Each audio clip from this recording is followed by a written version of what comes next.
ನಮಸ್ಕಾರ ಎಲ್ರಿಗೂ. Welcome to ನೋಡಿ ಮಜಾ ಮಾಡಿ ಚಾನಲ್. ಇವತ್ತು ಸ್ವತಂತ್ರ ದಿನಾಚರಣೆ, ಇಂಡಿಪೆಂಡೆನ್ಸ್ ಡೇ. ಎಲ್ಲರೂ ಬೆಳಗ್ಗೆಯಿಂದ ಬಹಳ ದೇಶಭಕ್ತಿ ಹರ್ ತಿರಂಗ, ಒಂದೇ ಮಾತರಂ, ಭಾರತ್ ಮಾತಾ ಕಿ ಜೈ ಎಲ್ಲ ನೋಡಿರ್ಬೋದು ಅನ್ಕೋತೀನಿ. ಇನ್ನೂ ಫೇಮಸ್ ಆಗಿ ಹೇಳೋದು I am proud to be Indian ಅಂತಾರೆ ಎಷ್ಟೋ ಜನ.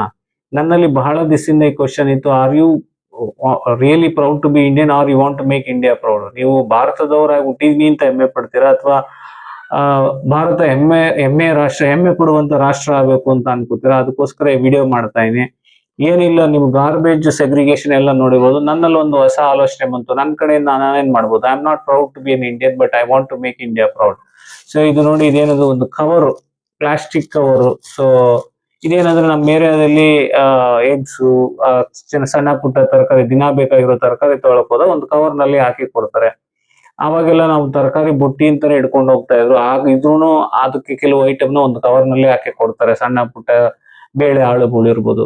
ಸೊ ನಾನು ಏನ್ ಅನ್ಕೊಂಡೆ, ಇದು ಮತ್ತೆ ಮತ್ತೆ ಆ ಪ್ಲಾಸ್ಟಿಕ್ ನಾನು ಯಾಕೆ ಯೂಸ್ ಮಾಡಬಾರ್ದು? ನಾನು ಈಗ ತೋರಿಸಿದ ಪ್ಲಾಸ್ಟಿಕ್ ಕವರ್ನ 2 ತಿಂಗಳಿಂದ ಯೂಸ್ ಮಾಡ್ತಾ ಇದೀನಿ. ಅಂದ್ರೆ ತಿಂಗಳು ಒಂದು 3-4 ಸರಿ ತರಕ್ ಹೋಗ್ತಾ ಇದೆ ನಾನು. ಸೊ 3-4 ಸರಿ ಆಲ್ಮೋಸ್ಟ್ 8 ಕವರ್ ವೇಸ್ಟೇಜ್ ಕಮ್ಮಿ ಆಯ್ತು. ಸೊ ಗಾರ್ಬೇಜ್ ನ ಆಮೇಲೆ ಕ್ರಿಯೇಟ್ ಮಾಡಿದ್ಮೇಲೆ ಸೆಗ್ರಿಗೇಟ್ ಮಾಡೋದಿಲ್ಲ, ನಾವು ಗಾರ್ಬೇಜ್ ಕ್ರಿಯೇಷನ್ನೇ ತಡೆದ್ರೆ ಹೆಂಗಿರುತ್ತೆ?